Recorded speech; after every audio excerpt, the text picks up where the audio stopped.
భార్య సాయంత్రం పూట ఏ పనులు చేస్తే భగవంతుడు కూడా కాపాడలేడట. ఈ వీడియోని చూసే ముందు ఒక లైక్ కొట్టి జై శ్రీరామ్ అని కామెంట్ చేయండి. మనం చేసే పనులే మనకు ఆర్థిక కష్టాలను తెచ్చిపెడతాయట.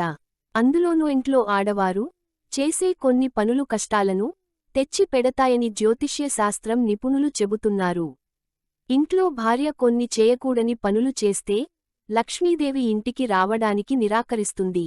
ఆ చేయకూడని పనులేంటో ఇప్పుడు మనం ఈ వీడియోలో తెలుసుకుందాం.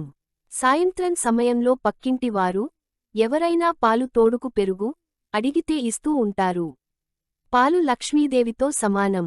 అలాంటి పాలు పెరుగును వేరే వారికి ఇస్తే మీ ఇంట్లోకి లక్ష్మీదేవిని బయటకు పంపినట్లే అవుతుంది. ఇలా చేసేవారి ఇంట ఎట్టి పరిస్థితుల్లోనూ లక్ష్మీదేవి ఉండదు. వెంటనే ఆగ్రహించి వెళ్ళిపోతుంది. వంట ఇంటిలో ఆహారాన్ని వండుతుంటారు. వంటింట్లో లక్ష్మీదేవి, అన్నపూర్ణదేవి ఉంటారు. కాబట్టి సాయంత్రం సమయంలో ఇంట్లో ఎంగిలి ప్లేట్లు, పాత్రలు ఉంచుకోకూడదు. అంతేకాకుండా స్త్రీలు రాత్రి నిద్రించే ముందు వంట పాత్రలో వంటగది స్టవ్ను ఖచ్చితంగా శుభ్రం చేసి ఆ తర్వాతనే నిద్రించాలి. స్త్రీలు సంధ్యాకాలంలో తినుట, నిద్రపోవుట చేయరాదు.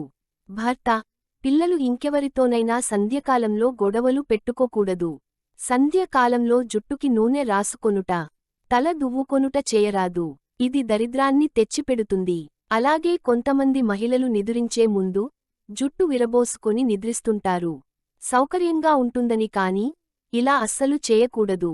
జుట్టు విరబూచుకొనుట మనుషులు చేసే పని కాదు, రాక్షసులు చేసే పని. అంతేకాకుండా అది జ్యేష్ఠ లక్ష్మికి ఆహ్వానం. రాక్షస కృత్యాలు చేసే వారి ఇంట లక్ష్మీదేవి ఎక్కువ కాలం నిలవదు. అలాగే సూర్యాస్తమయంకి ముందే ఇల్లు, వాకిలి శుభ్రంగా ఉంచుకోవాలి. చీపురు దక్షిణ దిశన మాత్రమే పెట్టాలి, వేరే ఏ దిక్కున ఉంచకూడదు. ఉప్పు అంటే లక్ష్మీదేవికి ఎంతో ఇష్టం. అందుకే రాత్రి వేళల్లో చిన్న పొట్లాలుగా కట్టి అన్ని గదుల్లో ఉంచాలి. తెల్లవారిన తర్వాత ఇంట్లోలో ఎవరితోనో మాట్లాడకుండా ఉప్పుని తీసి ఎవరు తొక్కని ప్రదేశాల్లో పడవేయాలి.